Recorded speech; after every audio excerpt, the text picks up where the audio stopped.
Hi guys, here to go over the Robert Frost page one poem with you.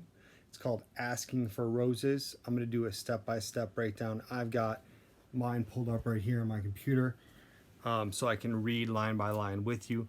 What you're going to want to do is you're going to break down each stanza, try to get the meaning out of every sentence, and just have a short phrase or meaning for each one, or else poetry can get really confusing if you look at it as a whole right away. So let's go ahead and try this out together.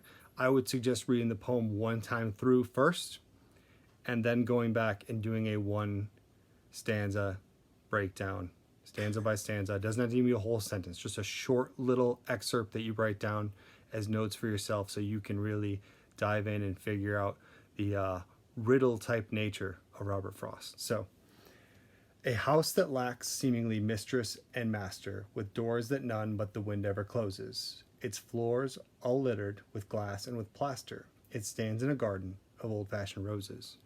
Okay, so pretty straightforward. We have the littered glass and we have the wind. The old door is only closed by the wind. So we know that the house is abandoned and we know that there are nice roses all around. I pass by that way in the gloaming with Mary. I wonder, I say, who the owner of those is. Oh, no one you know, she answers me airy, but one we must ask if we want any roses. Okay, so we know that there's two people walking. One of them's name is Mary, and she is being cryptic in the way she is saying, you don't know the person that owns these roses. So we must join hands in the dew coming coldly, there in the hush of the wood that reposes, and turn and go up to the open door boldly, and knock to the echoes as beggars for roses. Okay, a little bit tougher here, but we know that dew coming coldly, the dew actually comes at nighttime when it starts to get cold, and we just notice it in the morning usually. So we know it's getting dark out, it's getting cold out, and we know that they're going to walk up to the door and ask for roses, but it's an abandoned house. So, interesting. Pray are you within there, mistress, who were you? 'Tis Mary that speaks, and our errand discloses. Pray are you within there, bestir you, bestir you. 'Tis summer again, there's two come for roses. Okay, the key here is the mistress, who were you? So were you past tense, no longer living, right? And it says, we're going to wake you up anyways, bestir you, which means they are going to a house to ask a deceased person or ghost for flowers. A word with you, that of a singer recalling, old Herrick a saying that every maid knows is, a flower unplucked is but left to the falling, and nothing is gained by not gathering roses. Okay, they're stating their claim. They're making a reason why this original owner should allow them to pick the roses, because, of course, if it goes unpicked, it just dies and no one gets to enjoy the beauty of it because it just stays there, right?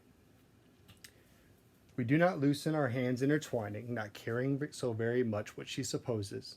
There when she comes on us mistily shining, and grants us by silence the boon of her roses.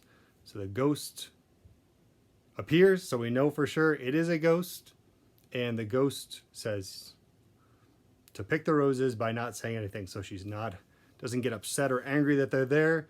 She simply allows them to go and pick the roses, and that's the end of the poem. So we know that, in summary, this is about two people taking a nighttime stroll and going up to a house and asking a ghost if they can pick her roses.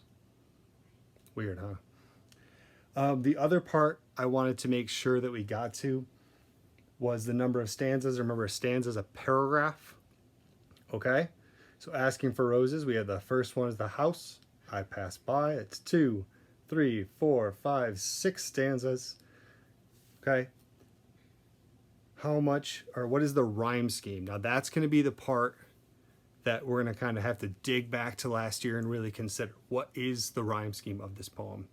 So if we look at it and we do the lettering that I taught you, we put an A on the first line no matter what. So at the end of the word master, you write down an A, and then closes. Does closes rhyme with master? No, so we put a B.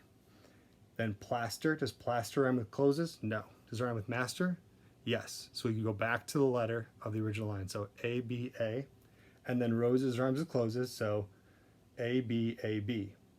Then it's a new stanza. So we start over. You always make sure you do at least 2 stanzas. Double check and make sure the rhyme scheme stays consistent. So Mary, A, is, B, airy, A, roses, B. So A, B, A, B, which is an alternate rhyme scheme. Okay? There's only 3 rhyme schemes that you have to know. I'll make sure that I post more about the rhyme schemes as we go on. But if you just write down the letters, I'll be happy with that for this point that we are in the poetry unit, especially with the obstacles we are all overcoming together. Okay? Hopefully that was informational. Remember, I just gave you the answers to the whole one. You fill out that poem details, the summary, the line. You just fill in all the details, and then you do the same style of summary for each of the consecutive poems. Remember the next 2, I'd be happy if you did them with a partner or worked with somebody on them. Excuse me. But the last one I want you to try to do by yourself, the multiple choice stuff. That's where I'm kind of just checking in to see like if you're understanding, because poetry can be difficult to understand sometimes. All right, guys. That's all I have for you for now. Remember, keep checking in. Keep letting me know if you have questions. And we will set up Zoom interviews for anybody that needs a little extra help, or I'll set up a time where you guys can drop in. First time today. Video didn't work, but I think I've got it fixed. All right, guys. Have a great one. Talk to you later. Bye.